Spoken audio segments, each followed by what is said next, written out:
ada yang menarik dalam video kali ini. Nah, tentunya sebelum saya jelaskan apa yang menarik, coba teman-teman bayangkan aja. Ada kelompok yang menuduh Anda itu seorang PKI ataupun ISIS sebagai pembenci Nabi hanya karena Anda membaca buku, meneliti, memahami, dan menyimpulkan serta bertanya secara akademik tentang kebenaran suatu nasab. Nah, kemudian bayangkan juga ketika Anda menolak penceramah provokatif yang mengajak perang, asah golok, menghasut kebencian, mengadu domba umat, Anda justru di-framing sebagai musuh Islam atau benci dengan pengajian. Nah, tapi kini kita melihat fakta di lapangan. Pihak yang selama ini menuduh kini juga melakukan hal yang sama. Menolak penceramah yang menurut mereka membawa ujaran kebencian. Lalu di mana salahnya gitu loh. Mari kita kupas sampai ke akar-akarnya. Nah, dalam konteks video kali ini saya ingin menampilkan terlebih dahulu ya terkait tentang surat instruksi dari Robitoh Alawiyah. Robitoh Alawiyah cabang Kutai Kartanegara. Ya.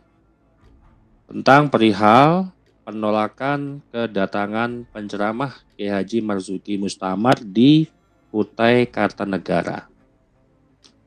Nah, kita akan tampilkan terlebih dahulu suratnya biar teman-teman bisa membacanya gitu ya.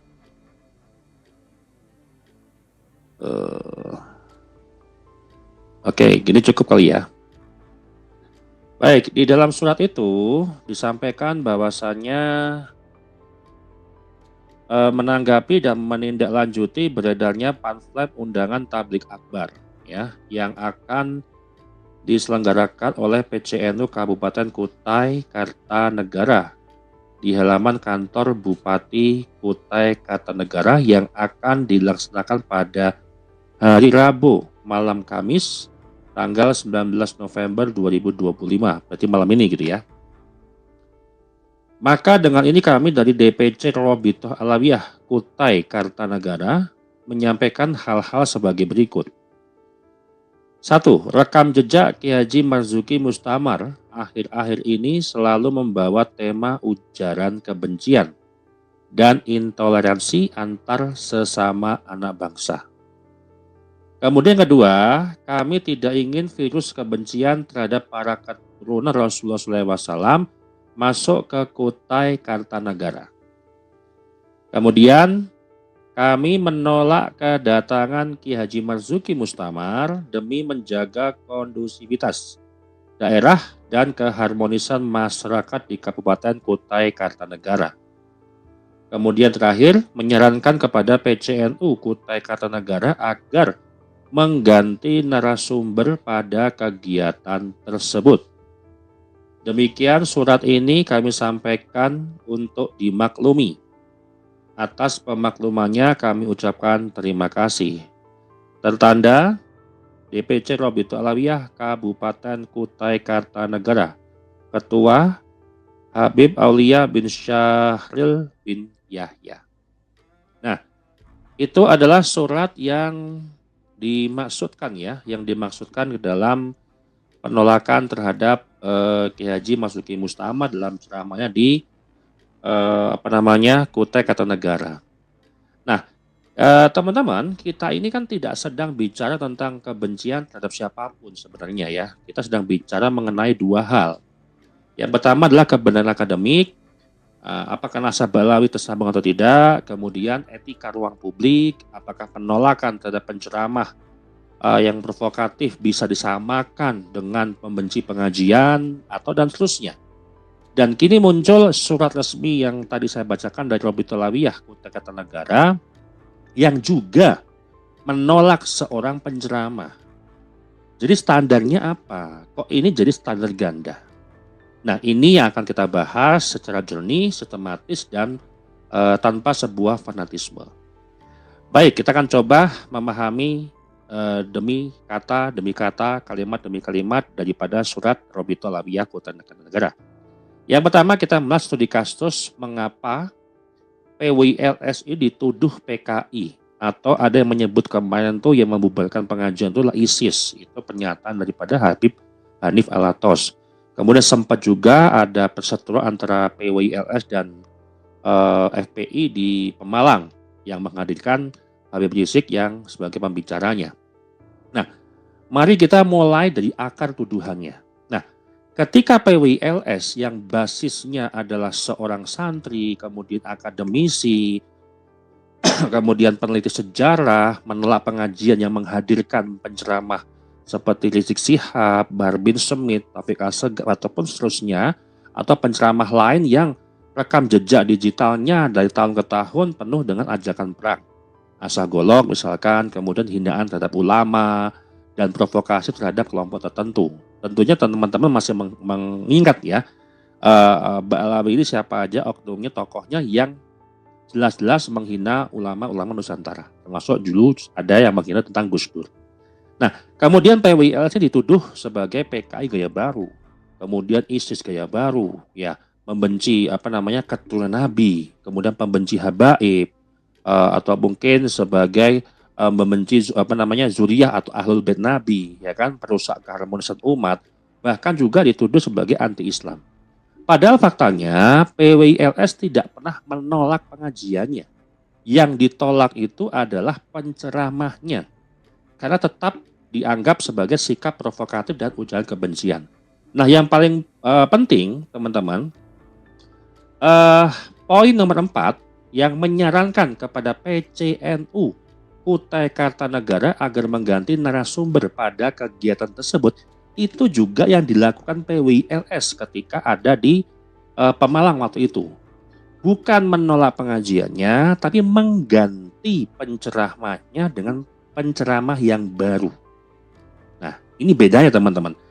Artinya ini sama saja mereka juga menggunakan narasi kita juga di dalam menolak penceramah, bukan menolak pengajiannya. Nah, contoh sederhana gini. Kalau Anda menolak ini gampangan analogi lah. Kalau misalkan Anda menolak guru lah, katakanlah guru matematika, karena dia suka memukul murid, kemudian suka memarahi murid dengan keras, kencang, apakah artinya Anda akan membenci matematikanya? Kan enggak. Kita enggak membenci ilmunya kan. Kita hanya membenci yang hanya ditolak adalah perilakunya.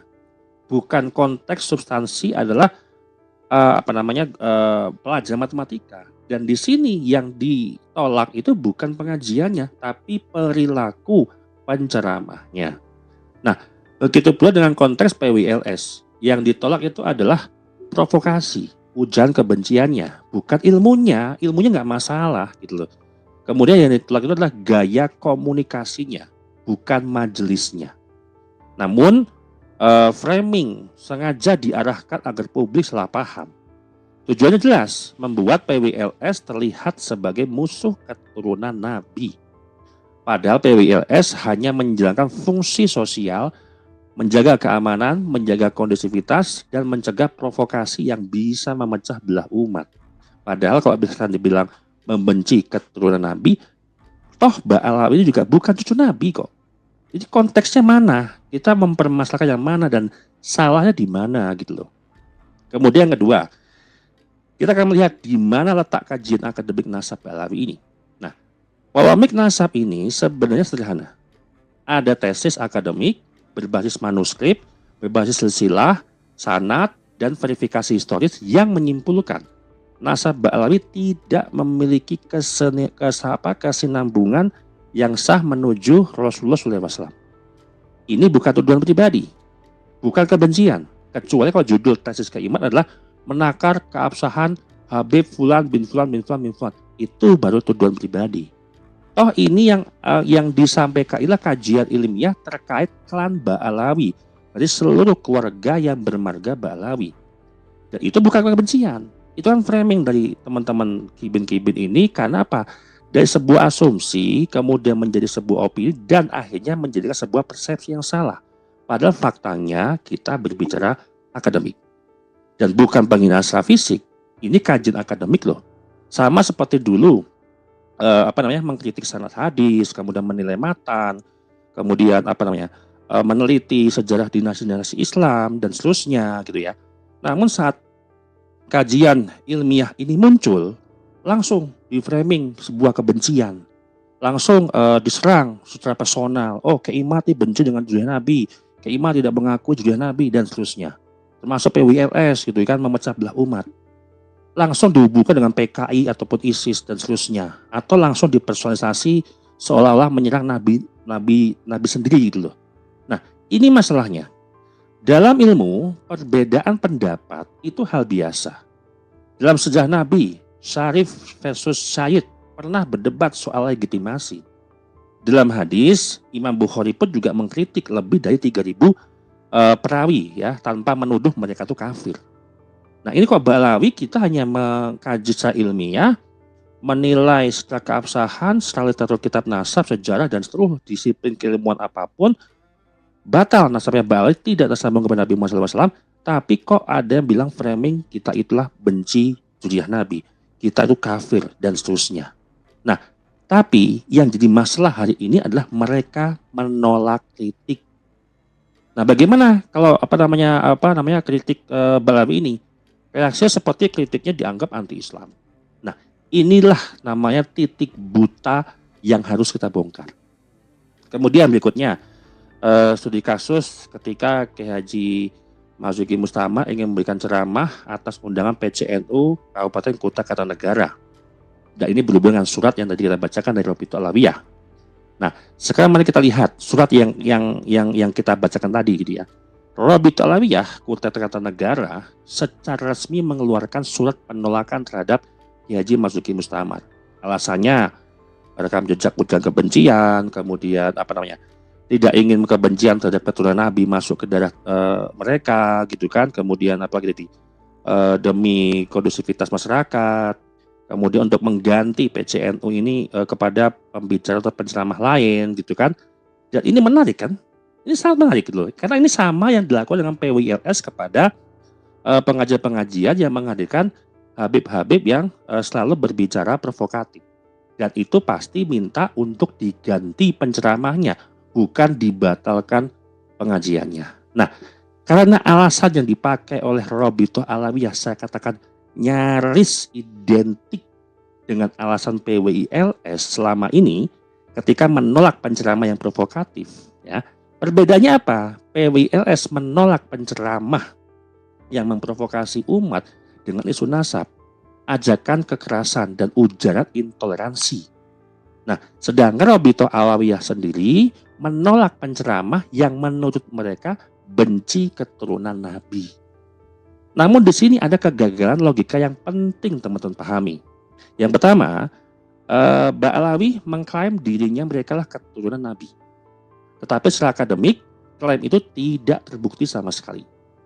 Jadi, menolak penceramah karena benci kepada keturunan Nabi adalah asumsi yang tidak tepat secara ilmiah. Nah, secara ilmiah bagaimana? Jika sebuah klaim geologis belum bisa dibuktikan, maka dukungan dan perlindungan khusus atau klaim itu bisa menjadi tidak valid.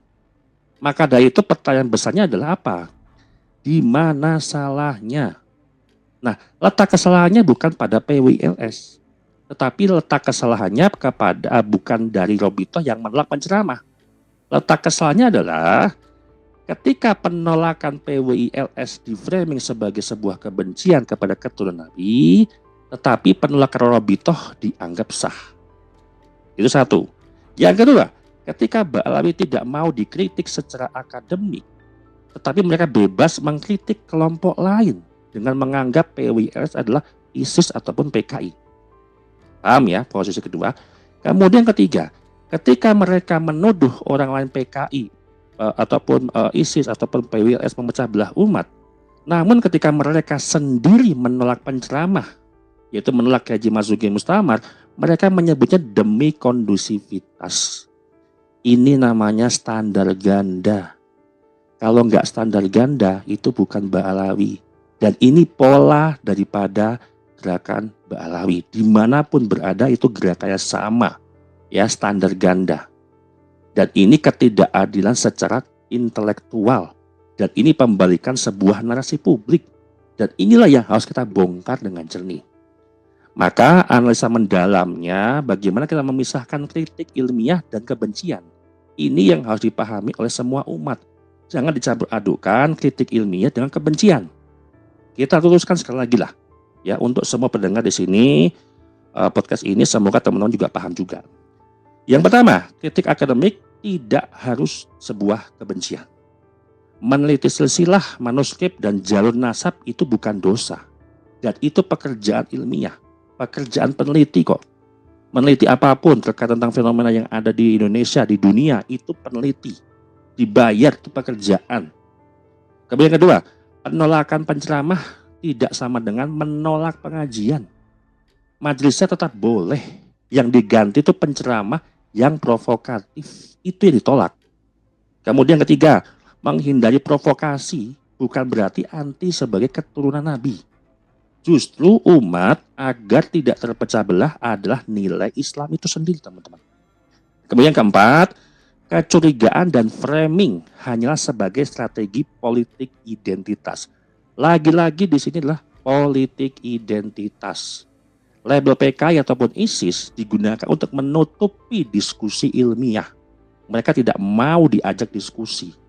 Karena fakta historisnya tidak bisa dibantah dengan marah-marah, dengan mencaci, menuduh ini itu, mengkafir-kafirkan orang, dan seterusnya.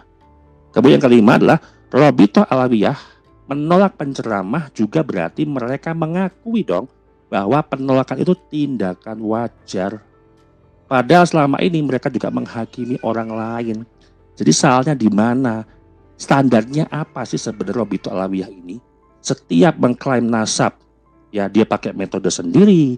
Kemudian ketika menolak nasab dia pakai metode. Ketika metode itu digunakan untuk menguji nasab yang mereka tolak juga, gitu loh. Jadi apa ya bahasanya? Ya standar ganda gitu loh. Dan ini bukti bahwa penolakan terhadap penceramah bukan masalah agama, tapi masalah siapa yang punya panggung. Yang satu ingin menjaga ruang publik dari sebuah provokasi, yang lain ingin mempertahankan klaim identitas tanpa kritik, tanpa tersentuh apapun.